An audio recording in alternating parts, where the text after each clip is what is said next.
Bihar news में स्वागत है आपका दोस्तों। मैं हूं फिरदौस गनी और आप देख रहे हैं केडीवी लाइव।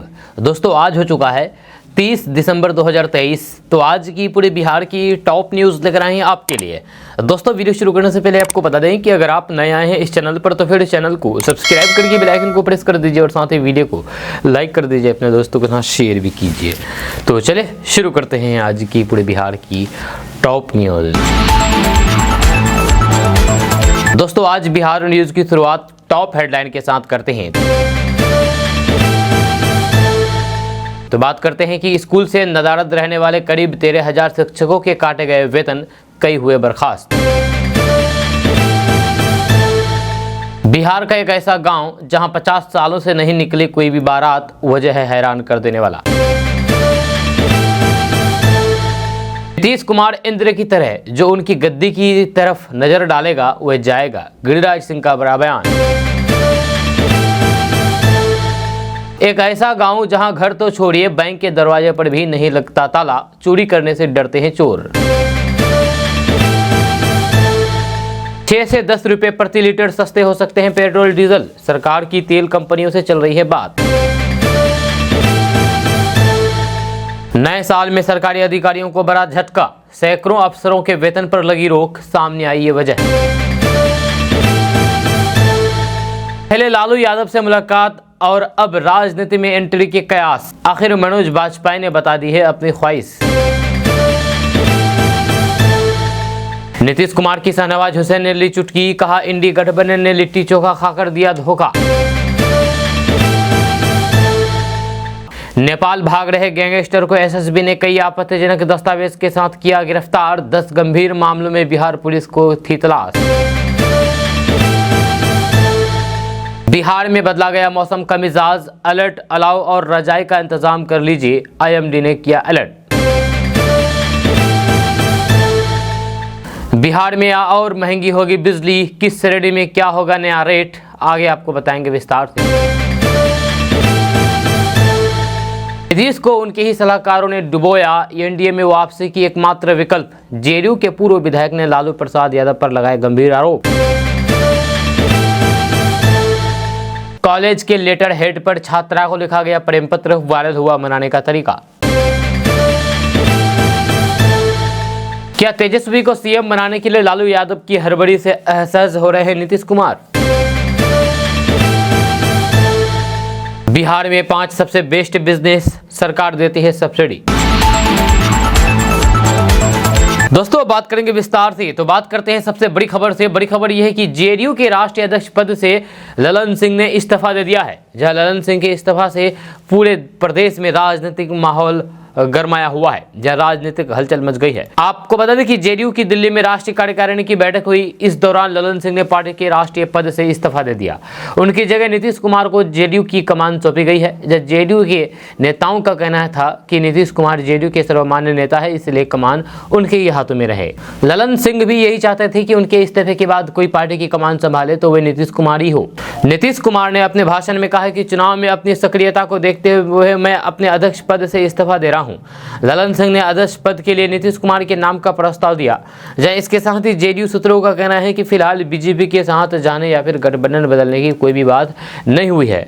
इससे पहले पार्टी के नेता केसी त्यागी ने ललन सिंह के इस्तीफे की अटकलों को गलत बताया था। जब कहा गया था कि पार्टी के टॉप पद पर बदलाव गठबंधन सरकार में प्रमुख भागीदारी लालू प्रसाद की आरजेडी के साथ ललन सिंह की बढ़ती निकटता के कारण हुआ है। जब मुख्यमंत्री चुनावी साल में पार्टी इस पर अपनी पकड़ मजबूत करने की कोशिश कर रहे हैं। वहीं बैठक के एजेंडे में आगामी लोकसभा चुनाव और इंडिया गठबंधन के सहयोगियों के साथ सीटों के बंटवारे पर बातचीत की गई है।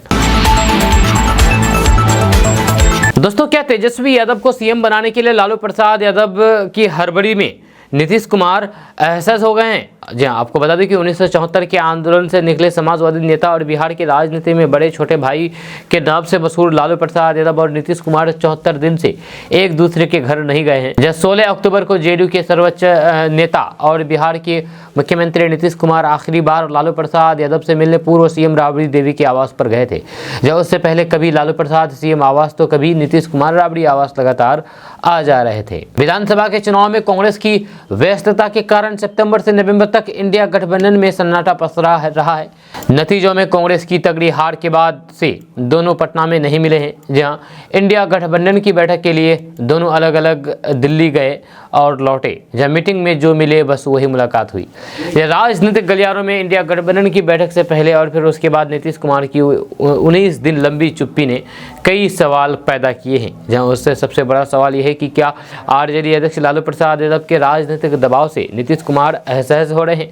जहां सूत्रों का कहना है कि 2022 में महागठबंधन और जेडीयू की वापसी के बाद से लगा आरजेडी के प्रदेश अध्यक्ष जगदानंद सिंह समेत कई नेता नए साल में तेजस्वी यादव के मुख्यमंत्री बनने की जो बात कह रहे थे, वह बात अब साल का अंत आते आते विवाद का कारण बन गई है। यह सूत्रों के अनुसार लालू प्रसाद यादव चाहते हैं कि तेजस्वी यादव को मुख्यमंत्री बना करके नीतीश राष्ट्रीय राजनीति का रुख करे, ताकि उनके बेटे को 2025 के बिहार विधानसभा चुनाव से पहले सरकार चलाने का अनुभव हासिल हो सके। लालू को लगता है कि नीतीश कुमार की परछाई से बाहर आकर के तेजस्वी बतौर सीएम अपने काम, अपनी योजनाओं और फिर अपनी नीतियों से खुद को और आरजेडी को मजबूत कर सकेंगे। ये मौका तेजस्वी को देने के वक्त आ गया है।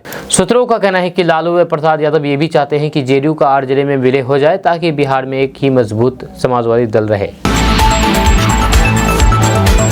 दोस्तों, बिहार में रहने वाले लोगों के लिए बड़ी खबर सामने आ रही है। ताज़ा रिपोर्ट्स के मुताबिक बिहार में वंशावली बनाने के नियम में सरकार ने बदलाव कर दिया है। इसको लेकर के पंचायती राज विभाग के द्वारा दिशा निर्देश जारी कर दिया गया है।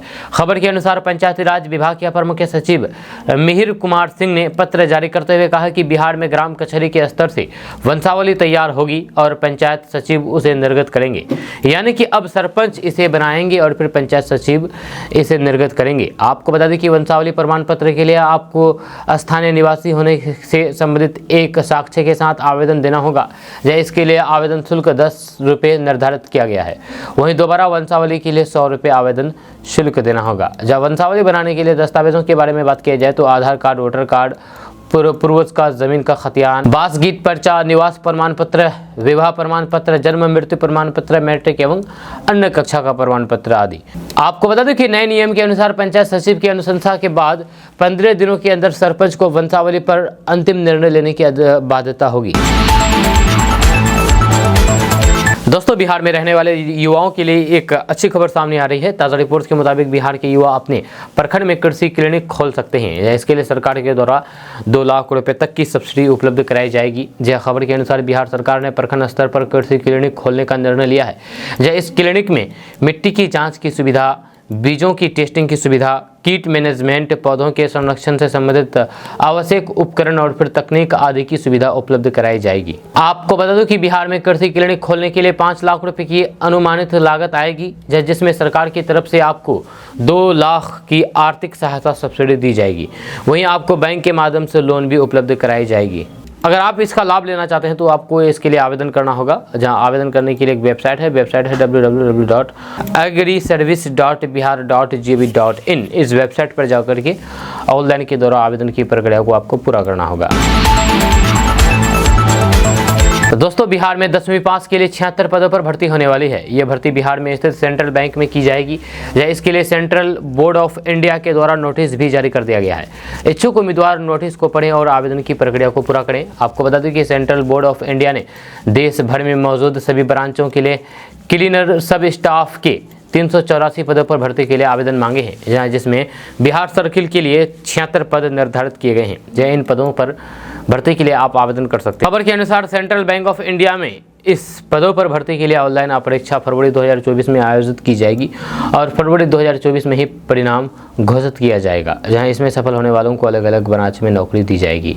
दरअसल इन पदों पर भर्ती के लिए उम्मीदवारों की शैक्षणिक योग्यता किसी मान्यता प्राप्त संस्थान से 10वीं पास होनी चाहिए और फिर आयु सीमा 31 मार्च 2023 तक 21 वर्ष से 30 वर्ष के बीच होनी चाहिए। अधिक जानकारी के लिए बैंक की आप वेबसाइट को विजिट कर सकते हैं। दोस्तों, बिहार में रहने वाले लोगों के लिए एक बड़ी खबर सामने आ रही है। ताज़ा रिपोर्ट्स के मुताबिक केंद्र की मोदी सरकार बिहार के लोगों को एक बड़ा तोहफा देने जा रही है। केंद्र सरकार ने बिहार में गंगा नदी पर 6 लेन ब्रिज बनाने का फैसला किया है। खबर के अनुसार केंद्रीय मंत्री अनुराग ठाकुर ने जानकारी देते हुए कहा है कि बिहार में दीघा से सोनपुर जिले के बीच गंगा नदी पर 6 लेन केबल ब्रिज का निर्माण किया जाएगा। इसको लेकर के केंद्र सरकार के द्वारा स्वीकृति प्रदान कर दी गई है। आपको बता दें कि गंगा नदी पर इस 6 लेन केबल ब्रिज के निर्माण के लिए केंद्र सरकार के द्वारा 3064 करोड़ रुपए खर्च किए जाएंगे। जी आधुनिक तकनीकी की मदद से इस ब्रिज का निर्माण किया जाएगा। जी हाँ, 42 महीने में गंगा नदी पर ये ब्रिज बन करके तैयार हो जाएगा। वहीं दीघा से सोनपुर के बीच गंगा नदी पर बनने वाला 6 लेन ब्रिज इस तरह का होगा कि इसके नीचे से बड़े जहाज भी आसानी से आ जा सके। जी हाँ, इस पुल के निर्माण होने से उत्तर और दक्षिण बिहार के बीच तेज आवागमन और फिर बेहतर कनेक्टिविटी मिलेगी। दोस्तों, भारत में आपको चाय प्रेमी हर जगह मिल जाएंगे। जहाँ सुबह की शुरुआत ही चाय की चुस्की के साथ होती है। जहाँ अगर सुबह सुबह चाय ना मिले तो फिर ऐसा लगता है कि कोई भी काम हो नहीं पाएगा। जहाँ दूध में पानी, चीनी और फिर चाय पत्ती का कॉम्बिनेशन आज के समय में लोगों के लिए नशे जैसा हो गया है। हालांकि ऐसे कई रिसर्च सामने आ चुके हैं जिसमें चाय के फायदे से ज़्यादा नुकसान लोगों को बताए गए हैं, लेकिन कहाँ कोई मानता। जब घर पर तो लोग दिन में कई बार चाय बना करके पी ही लेते हैं, लेकिन समस्या शुरू होती है तब जब आप ट्रेवल कर रहे होते हैं। इस समस्या के समाधान के लिए बनाई गई डीप वाली चाय, इसमें चाय पत्ती के छोटे छोटे पैकेट्स को गर्म पानी में या फिर गर्म दूध में डुबो करके उसे चाय बनाई जाती है। भारत में ट्रेनों में या फिर फ्लाइट में लोगों को ये इंस्टेंट चाय दी जाती है। जहाँ लेकिन आज जो वीडियो हम आपको अभी दिखाने वाले हैं उसे देखने के बाद आप इस चाय को पीना ही बंद कर देंगे। आपको बता दें कि सोशल मीडिया पर माइक्रोस्कोप के अंदर चीज़ों को देखने के ट्रेंड के तहत इस वीडियो को पोस्ट किया गया है। इसमें एक शख्स ने एक चाय बैग को माइक्रोस्कोप के लेंस के अंदर देखा। जब शख्स ने देखा कि आखिर बेहद नज़दीक से इन बैग्स के अंदर क्या नज़र आता है तो फिर वह खुद भी हैरान रह गया। जी हाँ, जहाँ चाय पत्ती के साथ इसमें कई कीड़े मरे हुए देखे गए तो फिर वहीं पर फिर कई जिंदे कीड़े भी रेंगते हुए देखा गया है। इस वीडियो को देखने के बाद कई लोग हैरान रह गए हैं। जहां कई ने कमेंट करके लिखा है कि अब से इन पैकेट्स का इस्तेमाल बंद। दरअसल ये कीड़े बेहद छोटे होते हैं, जिस साथ ही चाय पत्ती की इन पैकेट्स को पेपर बैग्स के अंदर पैक किया जाता है। ऐसे में अंदर क्या है वह कोई नहीं देख पाता। लोग अनजाने में इन कीड़ों को ही गर्म पानी में डुबो कर पी लेते हैं। जहाँ इस वीडियो को जैसे ही शेयर किया गया है वो वायरल हो गया। जहाँ इसे अभी तक लाखों बार देखा जा चुका है। दोस्तों, बिहार के स्कूल से नदारद रहने वाले करीब 13,000 शिक्षकों के वेतन काट लिए गए हैं और कई को बर्खास्त भी कर दिया गया है। जी हाँ, बिहार शिक्षा विभाग ने स्कूलों के निरीक्षण के दौरान पिछले 6 महीने में ड्यूटी पर गैर हाजिर पाए गए 12,987 शिक्षकों के वेतन में कटौती की है। जब विभाग ने पिछले 6 महीने में ही विभिन्न शिक्षा नियमों के उल्लंघन के लिए 39 नए शिक्षकों को निलंबित कर दिया है, जबकि 13 शिक्षकों को बिना मंजूरी के साथ 6 महीने से 2 साल तक की अवधि के दौरान ड्यूटी पर कथित रूप से अनुपस्थित रहने और शिक्षकों की भर्ती नियमों के प्रावधानों का उल्लंघन करने के चलते सेवा से बर्खास्त कर दिया गया है। यह विभाग के एक अधिकारी ने नाम जाहिर न करने के अनुरोध पर बताया है कि पिछले 6 महीने में विभाग ने बिना सक्षम पदाधिकारी की मंजूरी के ड्यूटी पर अनुपस्थित पाए गए 12,987 शिक्षकों के वेतन में कटौती की है। यह उन्होंने बताया है कि 131 अन्य शिक्षकों के वेतन में कटौती के लिए भी सिफारिश की गई है। इसके अलावा बिहार स्कूल शिक्षक भर्ती नियमों के प्रावधान के कथित उल्लंघन के लिए पिछले 6 महीने में 13 शिक्षकों को बर्खास्त भी किया गया है। आपको बता दें कि बिहार का शिक्षा विभाग शिक्षकों को लेकर के हाल ही में जारी किए गए अपने परिपत्र को लेकर के आलोचनाओं का सामना कर रहा है। जब बिहार में राजभवन ने 26 दिसंबर को अन्य राज्य के साथ सचिव को एक औपचारिक संदेश भेज करके हाल ही में शिक्षा विभाग की उच्च शिक्षा शाखा द्वारा पारित असंवैधानिक और फिर निरंकुश आदेश के खिलाफ तुरंत सुधारात्मक उपाय लागू करने को कहा है। दोस्तों, बिहार के मोतिहारी में शुक्रवार यानी कि 29 दिसंबर की यानी कि कल सुबह नेशनल हाईवे स्थित पिपरा कोठी ओवरब्रिज के नीचे हवाई जहाज की बॉडी फंस गई। जी हाँ, प्लेन ओवरब्रिज के नीचे फंस गया। जब प्लेन की बॉडी जैसे ही ओवरब्रिज के नीचे फंसी तो फिर अफरा तफरी मच गई। जब आसपास के लोगों की भीड़ देखने के लिए जुट गई। जब प्लेन की बॉडी फंस जाने के चलते एनएच पर करीब 2 घंटे तक जाम लग गया। जहाँ से आवागमन बाधित हो गया। ओवरब्रिज के नीचे हवाई जहाज की बॉडी फंसने के बाद स्थानीय प्रशासन को सूचना पहुंचना पड़ा। जहां सूचना के बाद मौके पर पहुंचे पुलिस की टीम हवाई जहाज को निकालने में जुट गई। जहां इस संबंध में बताया जाता है कि हवाई जहाज की बॉडी मुंबई से असम जा रही थी, जब बॉडी ट्रक पर लोड की गई थी। इस दौरान शुक्रवार की सुबह जब ट्रक बॉडी को लेकर के पूर्वी चंपारण जिले के NH 28 स्थित ओवरब्रिज के नीचे पहुंचा तो फिर फंस गया। इस पूरे घटनाक्रम के दौरान आसपास लोग मौके पर जुट गए और फिर वीडियो बनाने लगे, जहां सेल्फी भी लेने लगे। लोगों का कहना था कि हवाई जहाज का ऊपरी हिस्सा ओवरब्रिज से टकरा करके फंस गया। चालक को ऊंचाई का अंदाज़ा नहीं लगा होगा और फिर उसने ट्रक को पुल के नीचे घुसा दिया। इसी चक्कर में पुल पार करते वक्त हवाई जहाज की बॉडी का ऊपरी हिस्सा ओवरब्रिज में फंस गया। टायर की हवा को निकाला गया, जिसके बाद ट्रक पार हो गया।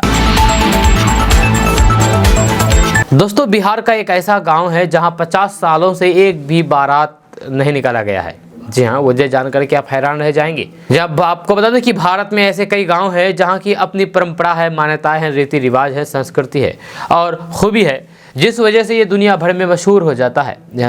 अभी हम आपको भारत के कुछ ऐसे गांव के बारे में बताएंगे जिसकी खूबी सुनने के बाद आप चौंक जाएंगे। तो आइए जानते हैं भारत के इन अजीबोगरीब गांव के बारे में। तो बात करते हैं कि बिहार में एक गांव है जहां पर 50 सालों तक किसी की बारात नहीं निकली।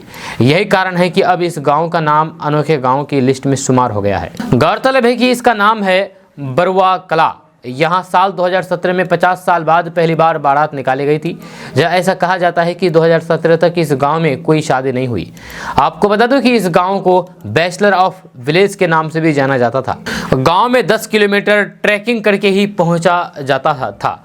फिलहाल अब गांव वालों ने मिलकर के एक सड़क खोद ली है, जिससे शादी होना अब संभव हो गया है। इस सड़क की वजह से पिछले 50 साल से इस गांव में कोई भी बारात नहीं निकाली गई। ये ऐसा मान्यता है, कहा जाता है। हालांकि केडीवी लाइव इस बात की पुष्टि नहीं करता है कि ये सच है या फिर गलत है। आपको बता दें कि वहीं पर भारत के नागालैंड में मोन जिले का एक गाँव 2 देशों के बीच बटा हुआ है। जी हाँ, यहाँ लोंगवा से भारत और म्यांमार की सीमा गुजरती है, जो गांव के मुखिया के घर को काटते हुए इसे 2 हिस्सों में विभाजित करती है, एक भारत में तो दूसरा म्यांमार में। जानकारी के मुताबिक भारत के अपने शासन के आखिरी दिनों में ब्रिटिश मानचित्रकारों द्वारा सीमा का निर्माण किया गया था। दोनों तरफ के ग्रामीण कोनियाक जनजाति के हैं। दिलचस्प बात यह है कि राजा का परिवार म्यांमार में खाता है और फिर भारत में सोता है। जी हाँ, साल 1970-71 में ये रेखा खींची गई थी।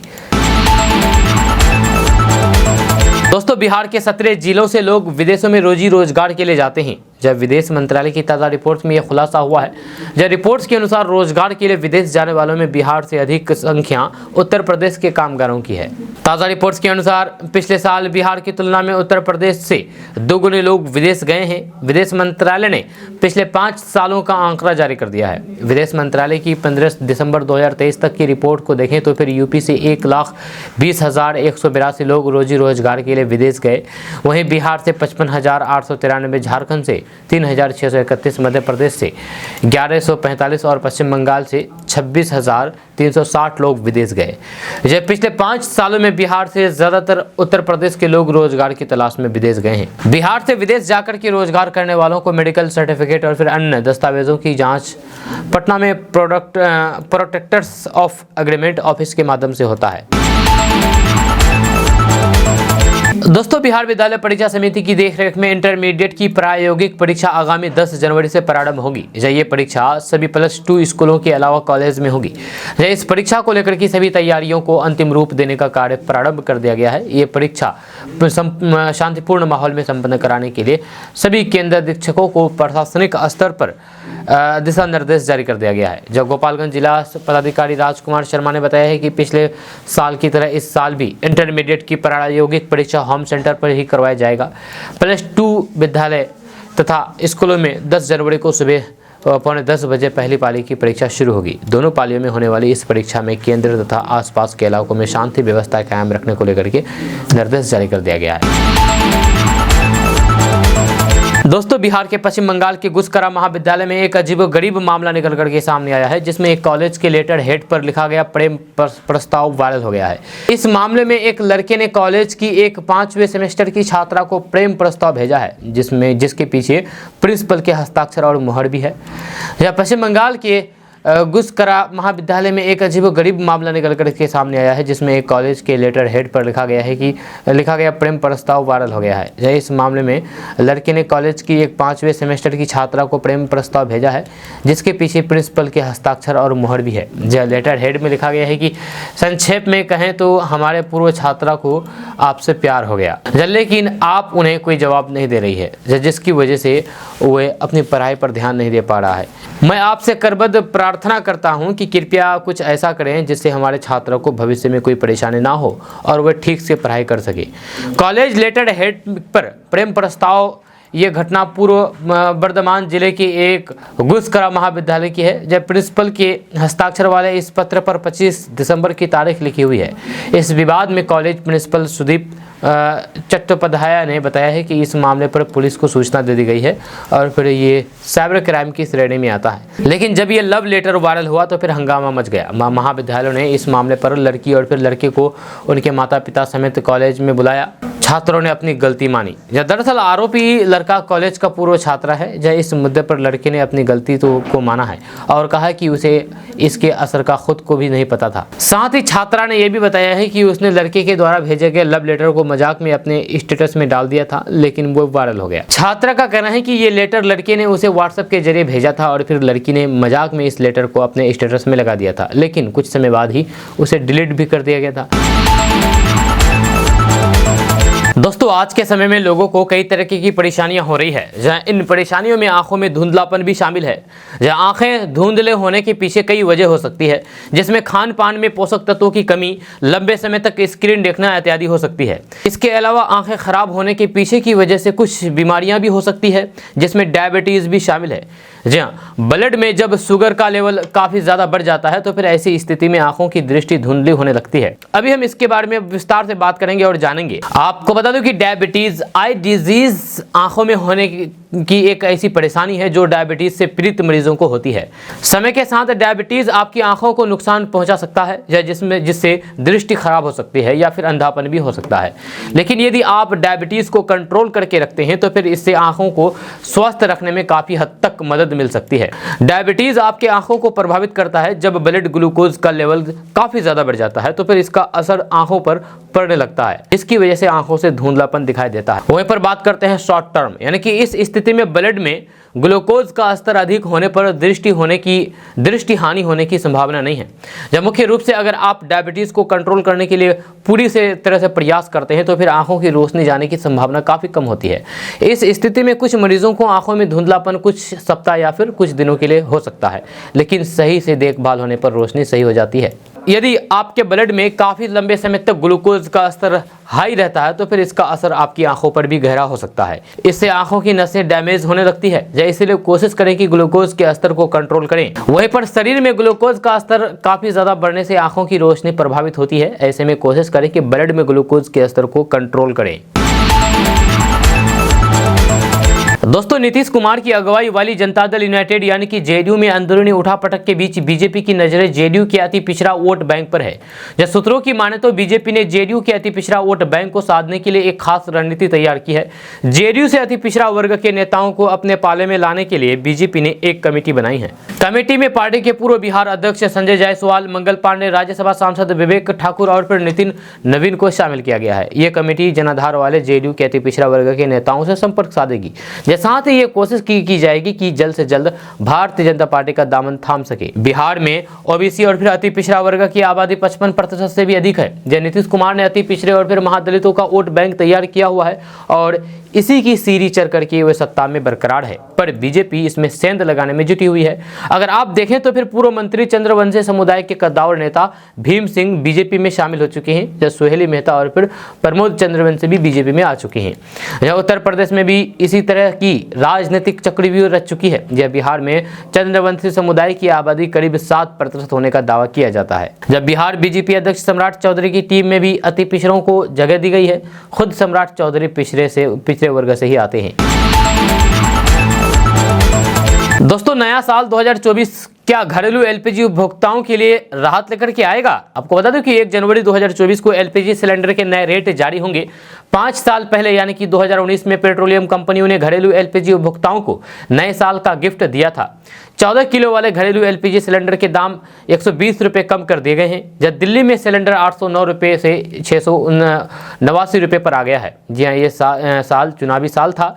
वह साल चुनावी साल था। 2024 भी चुनावी साल है, जहाँ अप्रैल मई में आम चुनाव हो सकते हैं। ऐसे में पुराने पैटर्नों को देखते हुए घरेलू एलपीजी सिलेंडर के रेट में कमी देखने को मिल सकती है।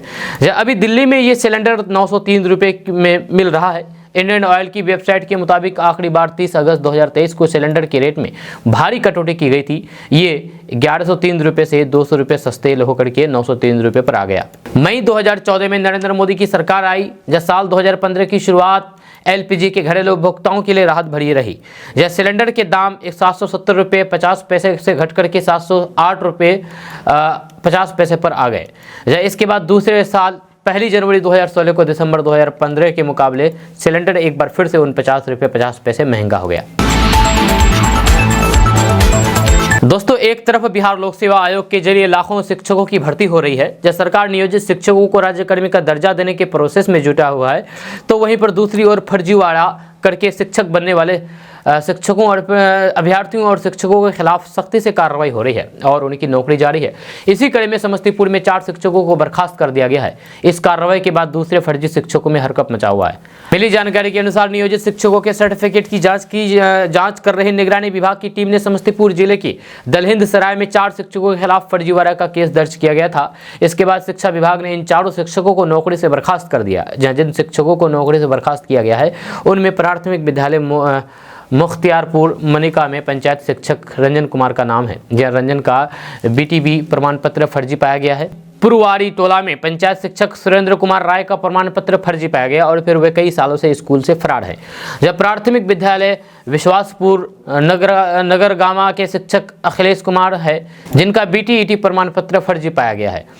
इसके साथ ही प्राथमिक विद्यालय मुशहरी टोला महनैया के शिक्षक राजाराम महतो है, जिनका मैट्रिक का अंक पत्र और फिर प्रमाण पत्र फर्जी पाया गया।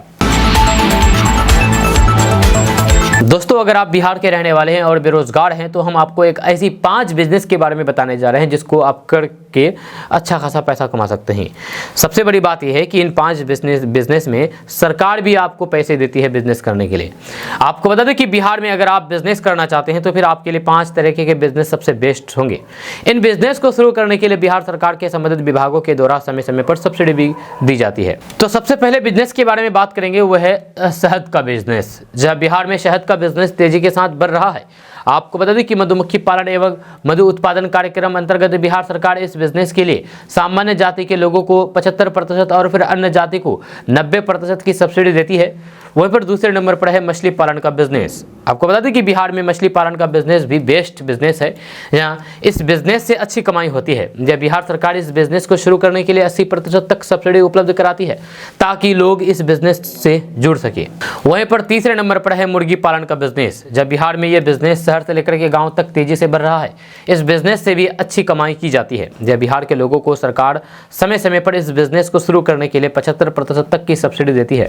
4 नंबर पर है फूल का बिजनेस। जब बिहार के गांव में लोग फूल का बिजनेस शुरू कर सकते हैं। गेंदा फूल की खेती के लिए सरकार किसानों को प्रति हेक्टेयर 75% अनुदान दे रही है। 5वें नंबर पर है दूध का बिजनेस। आपको बता दें कि बिहार में शहर से लेकर के गांव तक दूध की मांग तेजी के साथ बढ़ रही है। ऐसे में दूध का बिजनेस सबसे बेस्ट बिजनेस है। जब बिहार सरकार देसी गाय की खरीद पर सब्सिडी भी देती है, इस बिजनेस से अच्छी खासी कमाई होगी। दोस्तों, अयोध्या में राम मंदिर में 22 जनवरी को रामलला की प्रतिष्ठा हो जाएगी, जिसकी तैयारी जोर शोर से चल रही है। चुनावी साल होने के चलते राम मंदिर के प्राण प्रतिष्ठा से राजनीति में भी गर्मी बढ़ेगी और फिर ये बीजेपी की भी एनर्जी बढ़ाएगी। जी हाँ, लोकसभा चुनाव को लेकर के सियासी विषाद बिछाई जाने लगी है, तो फिर बीजेपी बिहार में महागठबंधन को मात का ताना बना बुन रही है। सीएम नीतीश कुमार ने जिस लव कुश फॉर्मूले से लालू प्रसाद यादव की अगुवाई वाली आरजेडी से सत्ता छीनी थी, अब बीजेपी ने उसी लव कुश समीकरण के चलते जरिए जेडीयू की राजनीतिक जमीन कब्जाने का प्लान बनाया है। नीतीश कुमार ने जिसे सामाजिक न्याय का रंग दिया था, बीजेपी ने उसे हिंदुत्व के स्वरूप में ढाल करके जेडीयू के साथ खेला करने की स्ट्रेटजी बनाई है। बिहार में बीजेपी 2 जनवरी से लव कुश यात्रा निकाल रही है। सबके सिया सबके राम स्लोगन के साथ निकलने वाली इस रथ यात्रा की शुरुआत पटना स्थित भाजपा कार्यालय से होगी। जिसकी घोषणा करते हुए भाजपा के प्रदेश उपाध्यक्ष सरोज रंजन पटेल ने गुरुवार को कहा कि 2 जनवरी को इस रथ यात्रा को प्रदेश अध्यक्ष सम्राट चौधरी हरी झंडी दिखा करके रवाना करेंगे। उन्होंने कहा कि 500 साल के लंबे संघर्ष और कई सालों के बलिदान के बाद भगवान राम भव्य मंदिर में पहुंच रहे हैं। आज लव कुश समाज कृतज्ञता व्यक्त करने के लिए इस रथ यात्रा का आयोजन कर रही है। जहाँ ये रथ यात्रा बिहार के सभी 38 जिलों से होते हुए बक्सर के रास्ते अयोध्या पहुंचेगी।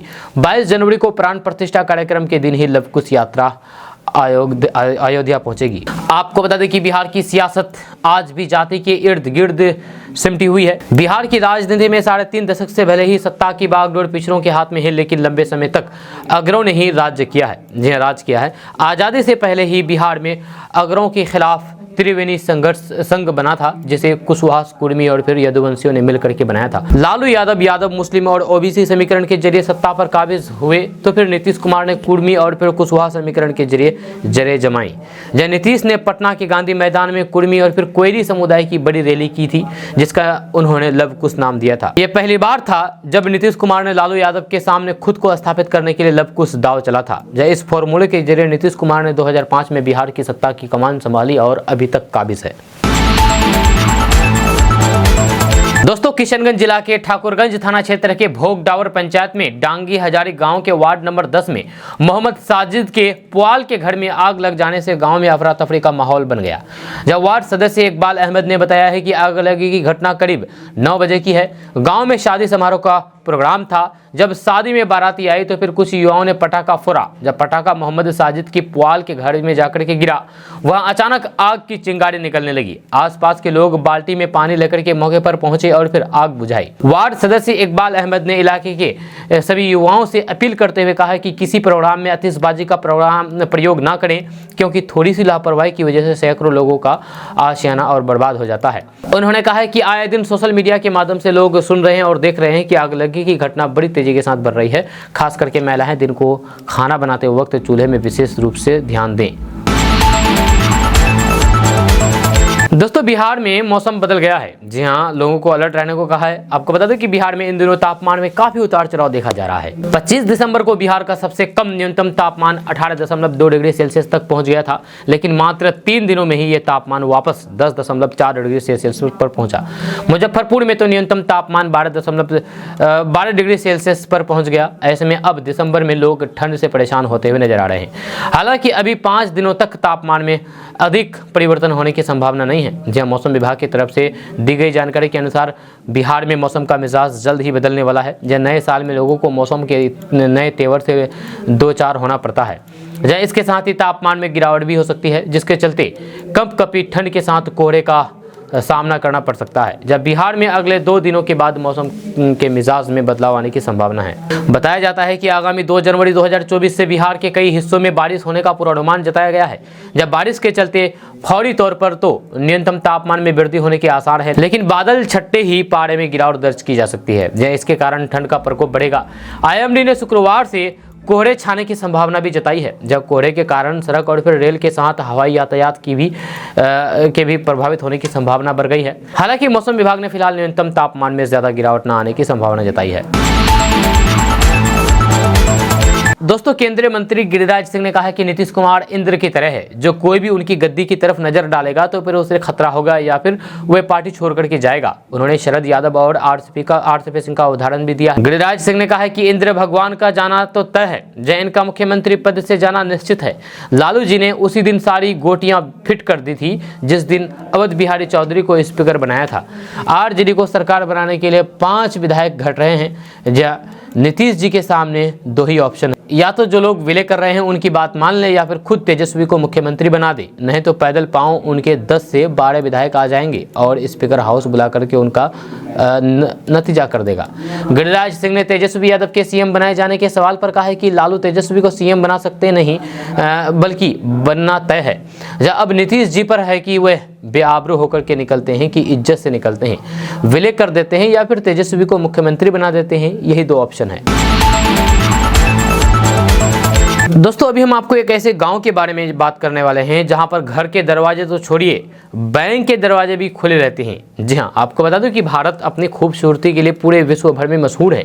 यहाँ की ऐतिहासिक इमारतें पर्यटकों को अपनी ओर खींचने पर मजबूर कर देती है। ये दुनिया का सबसे बड़ा दूसरा जनसंख्या वाला देश भी है, और साथ ही भूमि क्षेत्र में भी दुनिया का 7वां सबसे बड़ा देश है। ये एक विविध और समृद्धि से भरा हुआ देश है, जो अपनी भाषा, संस्कृति, विविधता और फिर इतिहास के लिए भी प्रसिद्ध है। इस देश में एक ऐसा गांव है जहां लोग अपने घरों के दरवाजे पर ताला नहीं लगाते हैं। आइए आपको हम उस गांव के बारे में बात करते हैं। जी हां, आज के समय में हर दिन चोरी और फिर डकैती की खबरें सामने आती रहती है। वहीं भारत में एक ऐसा भी गांव है जहां किसी के घर में दरवाजे पर ताला नहीं लगाया जाता है, यानी कि यूँ कहें कि यहाँ के घर बिना दरवाजे के हैं। लेकिन खास बात यह है कि यहाँ कभी भी कोई भी चोरी नहीं होता है। दरअसल महाराष्ट्र के अहमदनगर में स्थित शनि सिंगनापुर गांव है, जहां पर लोग अपने घरों में बिना ताला लगाए ही छोड़ देते हैं और फिर यहां किसी के घर में चोरी नहीं होती है। दोस्तों, पूर्णिया सदर विधायक विजय खेमका ने विकसित भारत संकल्प यात्रा रथ से लाभुकों को जोड़ने का पार्टी कार्यकर्ताओं से आह्वान किया है। जहां विधायक विजय खेमका ने पूर्णिया जिला के तमाम जनता से अपील की है कि पंचायतों में जा रही मोदी गारंटी रथ के शिविर में सेंट्रल गवर्नमेंट की कल्याणकारी योजनाओं का साथ लाभ आप जरूर लें। प्रधानमंत्री की दूरदर्शी सोच का परिणाम है कि आज भारत के कोने कोने में मोदी की गारंटी वाली गाड़ी से जनता जुड़ करके योजनाओं का लाभ ले रही है। जब पूर्णिया के विधायक विजय खेमका ने कहा है कि विकसित भारत संकल्प यात्रा का उद्देश्य देश भर में लोगों को सेंट्रल गवर्नमेंट यानी कि केंद्र सरकार की जन कल्याणकारी योजनाओं की जानकारी देना तथा ऐसे लोग जो केंद्र सरकार की योजनाओं से नहीं जुड़े हैं उन सभी लोगों को सरकार की योजना से जोड़ करके लाभ पहुंचाना है। दोस्तों, किशनगंज में जिला परिषद अध्यक्ष को लेकर के चल रही उठापटक के बीच अब इसमें विराम लगता हुआ नजर आ रहा है, क्योंकि आज एक तस्वीर सामने आई है जिसमें साफ साफ ये बयां कर रहे हैं कि आखिर ऊंट किस करवट बैठेगी। हम तो ये दावा नहीं करते हैं, लेकिन गुप्त खबर सामने आ रही है कि फिर से इस बार भी नुसरत महजबी ही जिला परिषद अध्यक्ष की कमान संभालेगी। दरअसल कल ठाकुरगंज के विधायक सऊद असरार का जन्मदिन था। इस जन्मदिन के खास मौके पर बड़े सारे लोगों ने विधायक जी को जाकर के बधाई दी। इसमें सबसे खास बात यह थी कि जिला परिषद अध्यक्ष नुसरत महजबी के नेतृत्व में एक साथ दर्जनों जिला परिषद सदस्य माननीय विधायक सऊद असरार जी को जन्मदिन की बधाई देने के लिए पहुंच गए। जिला परिषद सदस्यों के बारे में अगर बात की जाए तो इसमें इंजीनियर नासिक नादिर, इमरान आलम और फैजान आलम समेत दर्जनों जिला परिषद सदस्य मौजूद थे। इसी के साथ बहादुरगंज विधायक अंजार नेमी भी मौजूद थे।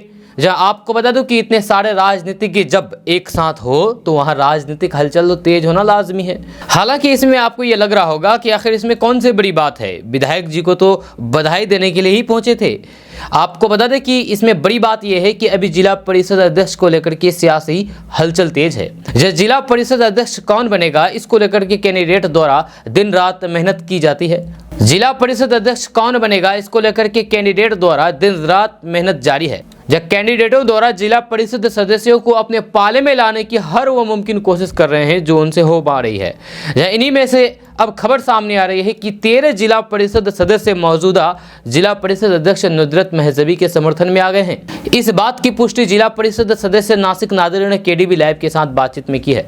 उन्होंने केडीबी लाइव के साथ बातचीत करते हुए कहा कि 13 जिला परिषद सदस्य नुसरत महजबी के साथ है, बाकी कई और सारे जिला परिषद सदस्य समर्थन देने के लिए तैयार हैं। इसकी जल्द ही पुष्टि कर दी जाएगी। ये कहना है जिला परिषद सदस्य नासिक नादिर जी का।